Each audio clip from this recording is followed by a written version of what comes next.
चीनले नेपालमा बगायो पैसाको खोला। अरबौंको लगानी लगाएर 2200 बिघा क्षेत्रफलमा चीनले यति खतरनाक औद्योगिक पार्क निर्माण गर्दै देशभर छायो निकै खुसियाली। चीनका प्रधानमन्त्री ली छियाङ र नेपालका प्रधानमन्त्री केपी ओलीले गरे काम अगाडि बढाउन सहमति पत्रमा हस्ताक्षर। लाखौं नेपाली युवाले पाउने भए नेपालमै रोजगारी। प्रधान सेनापति अशोकराज सिग्देललाई भारतीय राष्ट्रपति द्रौपदी मुर्मुले गरिन् भारतीय सेनाको महारथी दर्जाको दर्जानी चिन्ह प्रदान। प्रधान सेनापति सिग्देलको भारतभर चर्चा सुरु। म्यानमारको विद्रोही समूहले फेरि बङ्गलादेशसँग सीमा जोडिएको म्यानमारको अर्को रणनैतिक सहरमा पनि गरियो कब्जा। म्यानमारको सैन्य सरकारलाई लाग्यो निकै ठुलो झट्का। नेपालमा घट्दो जनसङ्ख्याले निकट भविष्यमै भयावह अवस्था सिर्जना गर्ने सरकारवालाको चेतावनी। जनसङ्ख्या वृद्धिका लागि नयाँ कार्यक्रम ल्याउन सरकारलाई आग्रह। रुसको भित्री भागसम्म अमेरिकी मिसाइलले हमला गरेको प्रति अमेरिकी राष्ट्रपति डोनाल्ड ट्रम्पले जनाए। युक्रेनसँग गम्भीर असहमति।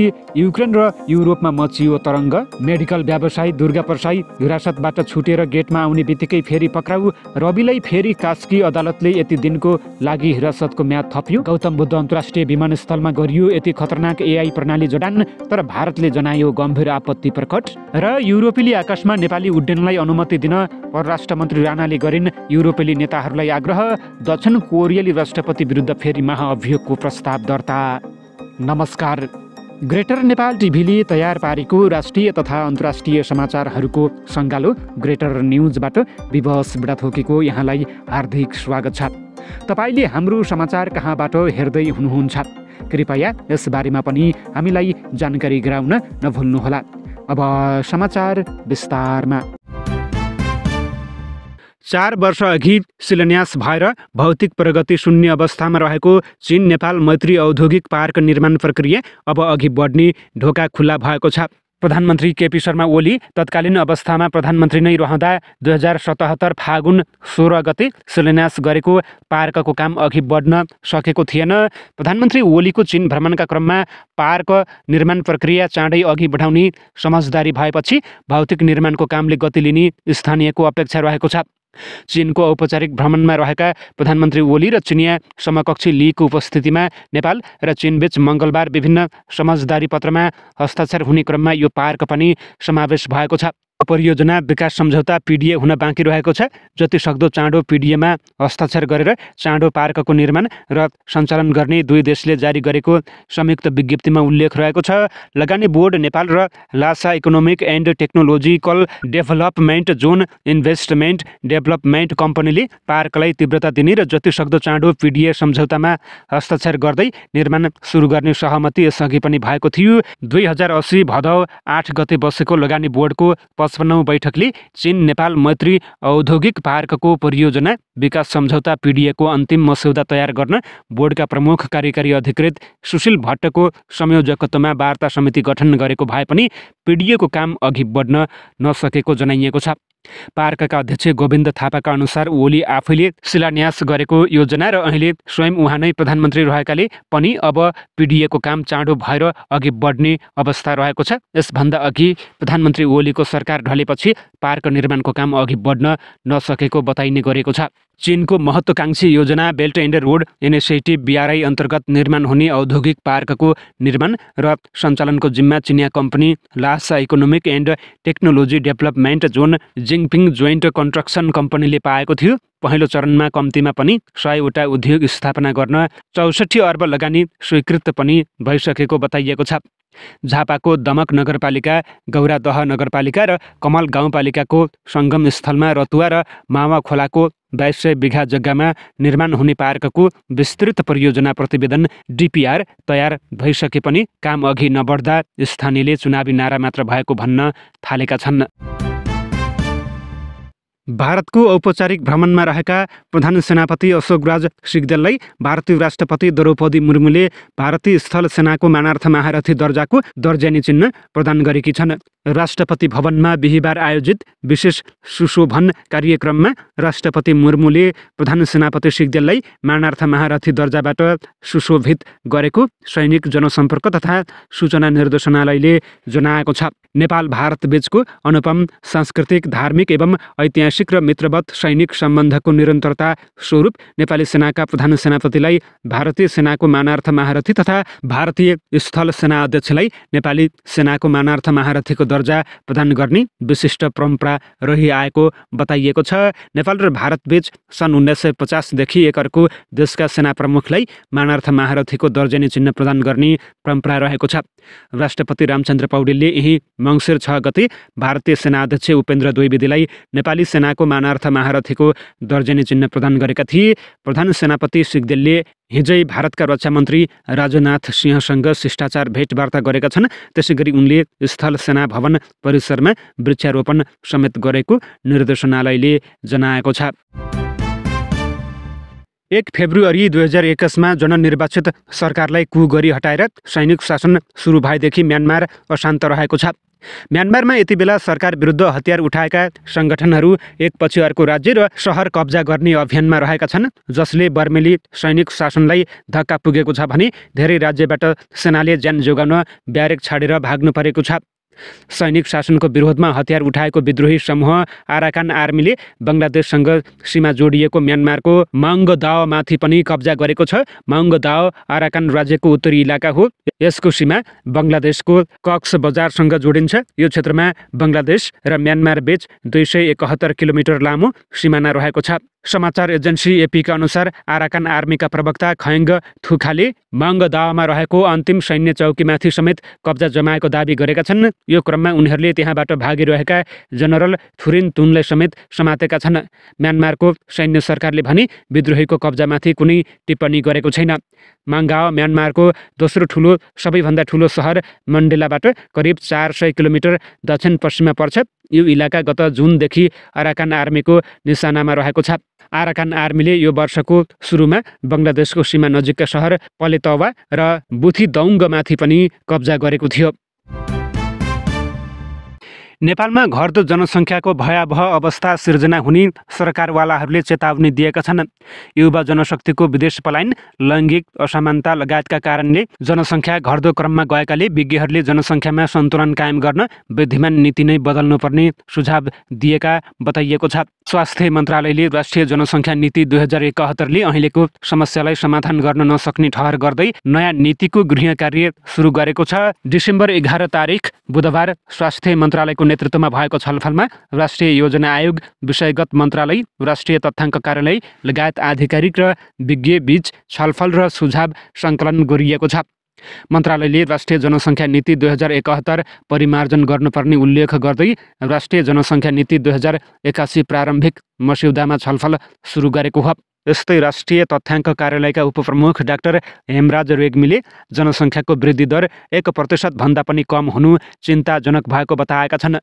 नेपालमा 1911 सालमा भएको पहिलो जनगणनामा 56,38,000 जनसङ्ख्या रहेको थियो। त्यसपछिको 2 दशक जनसङ्ख्या वृद्धि दर ऋणात्मक भए पनि त्यसपछिका दशकमा भने वृद्धि दर बढेर 2.27 सम्म पुगेको थियो। तर सन् 2021 सालसम्म आइपुग्दा भने जनसङ्ख्या वृद्धि दर 0.92 मा झरेको छ। अहिले जनसङ्ख्या वृद्धि दर 1% भन्दा पनि कममा झरिसकेको छ। विद्यमान नीतिमा परिमार्जन आवश्यक रहेको छ, डाक्टर रेग्मीले भनेका छन्। नवनिर्वाचित अमेरिकी राष्ट्रपति डोनाल्ड ट्रम्पले बिहिबार प्रकाशित एक अन्तर्वार्तामा युक्रेनले रुसको गहिराईमा अमेरिकाद्वारा आपूर्ति गरिएको मिसाइल प्रहार गरेकोमा आफू अत्यन्त तीव्र रूपमा असहमत भएको बताएका छन्। तथापि कियेभलाई अमेरिकी समर्थन युद्धलाई अन्त्य गर्ने प्रयासमा प्रमुख लाभ हुने भएकाले ट्रम्पले युक्रेनलाई नत्याग्ने बताएका छन्। वासिङ्टनले युक्रेनलाई रुसको भित्री भागसम्म प्रवेश गर्न सक्ने आफ्नो लामो दूरीको ATMCSS मिसाइलहरू आपूर्ति गरेको छ। यसले मस्कोबाट क्रोधपूर्ण प्रतिक्रिया ल्याएको छ र उसले आफ्नो नयाँ हाइपरसोनिक मिसाइल प्रहार गरेको छ। म रुसमा 100 माइल मिसाइलहरू पठाउने कुरामा धेरै दृढतापूर्वक असहमत रहेको छु। हामी किन यस्तो गर्दैछौँ? टाइम्स म्यागजिनसँगको अन्तर्वार्तामा उनले भने। म्यागजिनले बिहिबार उनलाई पर्सन अफ द इयरका रूपमा सम्मानित गरेको थियो। सार्वजनिक रूपमा उपलब्ध तथ्याङ्क अनुसार ATACMS मिसाइलको अधिकतम दूरी 190 माइल अर्थात् 300 किलोमिटर रहेको छ। यो अन्तर्वार्ता युक्रेनलाई आफ्नो समर्थनमा जोड दिँदै ट्रम्पले युद्धलाई अन्त्य गर्न वासिङ्टनको समर्थनलाई लाभको रूपमा प्रयोग गर्ने बताएका छन्। उनी कियेभलाई समर्थन गर्ने लागतमा प्रश्न उठाउँदै उदासीन रहेका थिए। म सहमति प्राप्त गर्न चाहन्छु र सहमति प्राप्त गर्ने एकमात्र तरिका त्याग्नु होइन, उनले भने। कियेभको दृष्टिकोणप्रति ट्रम्पको स्पष्ट आलोचनातिर ध्यान आकर्षित गर्दै रुसी समाचार एजेन्सीहरूले उनको टिप्पणीमा फड्को लगाएका छन्। मेडिकल व्यवसायी दुर्गा प्रसाईलाई प्रहरीले पुनः पक्राउ गरेको छ। विद्युतीय कारोबार ऐन 2063 अन्तर्गतको कसुरमा धरौटी बुझाएर निस्किना साथ उनी अदालत परिसरबाटै पक्राउ परेका हुन्। आपराधिक लाभ सम्बन्धी कसुरमा अनुसन्धान भइरहेको हुनाले उनलाई फेरि पक्राउ गरिएको केन्द्रीय अनुसन्धान ब्युरोका एसपी होविन्द्र बोगटीले बताएका छन्। नेपाल राष्ट्र बैंकले देशको वर्तमान आर्थिक तथा वित्तीय स्थिति सहितको रिपोर्ट सार्वजनिक गरेको छ। राष्ट्र बैंकले चालु आर्थिक वर्षको 4 महिनाको तथ्याङ्कको आधारमा रिपोर्ट सार्वजनिक गरेको हो। बैंकका अनुसार वार्षिक बिन्दुगत आधारमा उपभोक्ता मूल्य सूचकाङ्कमा आधारित मुद्रास्फीति 5.60% रहेको छ भने आयात 0.2%ले र निर्यात 4.2%ले बढेको छ। कास्की जिल्ला अदालतले रासोपाका सभापति रवि लामिछानेलाई थप 5 दिन हिरासतमा राख्न अनुमति दिएको छ। बिहीबार न्यायाधीश चन्द्रकान्त पौडेलको इजलासले उनलाई 5 दिन हिरासतमा राख्न आदेश दिएको हो। सहकारी ठगी प्रकरणमा लामिछानेलाई कास्की प्रहरीले अनुसन्धान गरिरहेको छ। भिजिबिलिटीको समस्या भोगिरहेको गौतम बुद्ध अन्तर्राष्ट्रिय विमानस्थलमा RNPAR प्रणाली जडान हुने भएको छ। गौतम बुद्ध अन्तर्राष्ट्रिय विमानस्थलमा ILS प्रणाली जडान गर्न भारतले अनुमति नदिएपछि नागरिक उड्डयन प्राधिकरणले RNPAR प्रणाली जडान गरिने बताएको छ। परराष्ट्र मन्त्री डाक्टर आर्जु राणासँग युरोपियन युनियनका कमिसनर फर क्लाइमेट एक्सन ओपके होस्त्राले भेटवार्ता गरेका छन्। बेल्जियमको ब्रसल्समा बिहीबार भएको उक्त भेटका अवसरमा नेपाल EU सम्बन्ध, नेपालको आर्थिक सामाजिक क्षेत्रमा युरोपियन युनियनले पुर्याउँदै आएको सहयोग र आगामी दिनमा निरन्तर रहने साझेदारीका बारेमा कुराकानी भएको मन्त्री राणाको सचिवालयले जनाएको छ। नेपाल र युरोपियन युनियनले यस वर्ष कूटनीतिक सम्बन्ध स्थापनाको 50औं वर्ष मनाइरहेको बारेमा उनीहरूबीच कुराकानी भएको थियो। नेपाल र युरोपियन युनियन बीच सन् 1974 मा कूटनीतिक सम्बन्ध स्थापना भएको थियो। नेपाल सधैँ प्रजातन्त्र, कानुनी शासन र मानव अधिकारका पक्षमा रहेको जानकारी गराउँदै डाक्टर राणाले यो क्षेत्रमा युरोपियन युनियनले नेपाललाई प्रदान गर्दै आएको सहयोगको सराहना गरेकी छन्। युरोपियन युनियन नेपालको एक महत्त्वपूर्ण विकास साझेदार रहेको स्मरण गर्दै डाक्टर राणाले नेपालको आर्थिक सामाजिक क्षेत्रमा युनियनले पुर्याउँदै आएको सहयोगका लागि धन्यवाद पनि ज्ञापन गरेकी छन्। त्यस अवसरमा परराष्ट्र मन्त्री डाक्टर राणाले नेपालका तर्फबाट आफूले केही दिन अघि मात्र हेगमा रहेको अन्तर्राष्ट्रिय अदालत ICJ मा जलवायु परिवर्तनका कारण नेपाललाई परेको असर र जलवायु न्यायका बारेमा कुरा उठाएको जानकारी पनि उनलाई गराएकी थिइन्।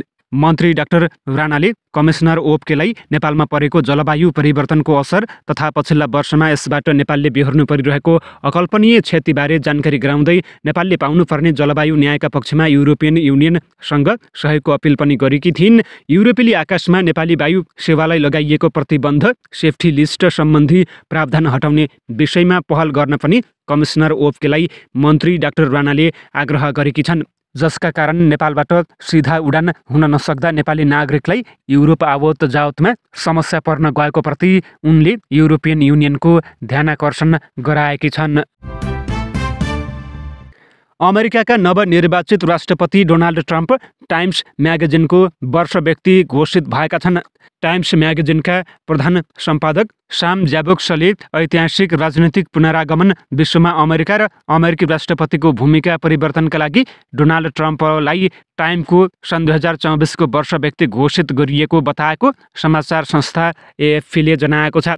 यसले ट्रम्पको आश्चर्यजनक राजनीतिक पुनरागमनलाई स्वीकार गरेको छ र उनले नोभेम्बर 5 को चुनावमा उपराष्ट्रपति कमला ह्यारिसलाई पराजित गरेका थिए। यस वर्ष ट्रम्पलाई व्यापारिक घोटालाको अभियोगमा दोषी ठहर गरिएको साथै 2 पटक हत्याको प्रयास भयो, तर अन्त्यमा उनी दुवै सदनमा रिपब्लिकन बहुमतका साथ व्हाइट हाउस फर्किने तयारीमा छन्। ट्रम्प दोस्रो पटक टाइम वर्ष व्यक्ति बनेका हुन्। यसअघि उनी सन् 2016मा राष्ट्रपतिमा निर्वाचित भएपछि टाइम वर्ष व्यक्ति चयन भएका थिए। टाइम म्यागजिनले हरेक वर्ष विश्वव्यापी घटनालाई नाटकीय रूपमा आकार दिने व्यक्तिहरूलाई वर्ष व्यक्ति घोषणा गर्दै आएको छ।